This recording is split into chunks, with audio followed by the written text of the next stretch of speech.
শিশুদের জ্বর ও ব্যথার জন্য দেওয়া সবচেয়ে কমন ঔষধগুলোর মধ্যে ক্যালপল পেডিয়াট্রিক ড্রপ একটি অন্যতম। ভ্যাকসিন নেওয়ার পর যখন বেবির জ্বর ও ব্যথা হয় তখন এই ঔষধটি ব্যবহার করা হয়। এটি একটি ব্যথানাশক ও জ্বর কমানোর ঔষধ। ক্যালপল সাধারণত 3 রকমের পাওয়া যায়। 1 বছরের কম বয়সের শিশুদের জন্য দেওয়া হয় ক্যালপল পেডিয়াট্রিক ড্রপ।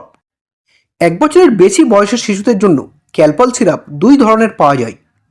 একটিতে প্যারাসিটামল 120 mg থাকে, আরেকটিতে প্যারাসিটামল 250 mg থাকে। শিশুকে কখন প্যারাসিটামল দেবেন, ডোজ কতটা দেবেন এবং দিনে কতবার দিতে পারবেন তা সঠিক জানার জন্য এই ভিডিওটি শেষ পর্যন্ত দেখুন। শিশুর স্বাভাবিক শরীরের তাপমাত্রা প্রাপ্তবয়স্কদের তুলনায় প্রায় 1 ডিগ্রি ফারেনহাইট বেশি হয়। এর থেকে বেশি হলে সেটিকে শিশুদের ক্ষেত্রে জ্বর হিসাবে ধরা হয় এবং তখন জ্বরের ঔষধ দেওয়া যেতে পারে।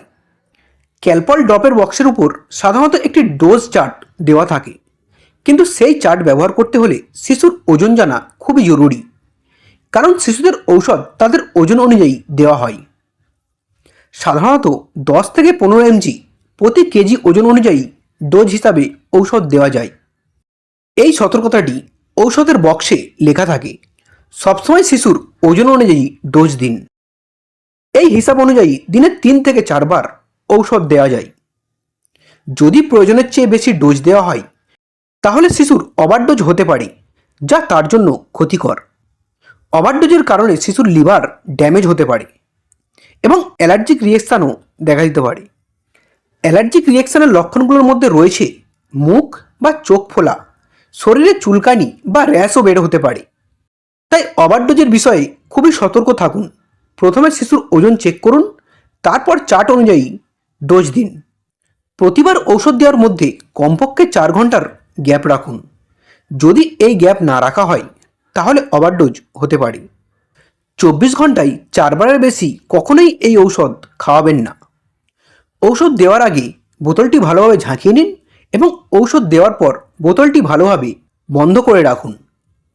যদি 24 ঘন্টায় 3 বা 4 বার ঔষধ দেওয়ার পরও শিশুর জ্বর না কমে তাহলে অবশ্যই ডাক্তারের কাছে দেখান।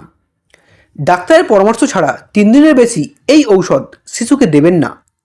দীর্ঘদিন নিজের ইচ্ছামতো ঔষধ দিলে শিশুর লিভারের গুরুতর সমস্যা হতে পারে। বন্ধুরা, এই ভিডিওটি শুধুমাত্র ঔষধ সম্পর্কে তথ্য দেওয়ার জন্য তৈরি করা হয়েছে। সবসময় ডাক্তারের পরামর্শ অনুযায়ী ঔষধ ব্যবহার করবেন। এইরকম আরও মেডিসিন ও হেলথ রিলেটেড ভিডিওর জন্য আমাদের চ্যানেলটি অবশ্যই সাবস্ক্রাইব করবেন।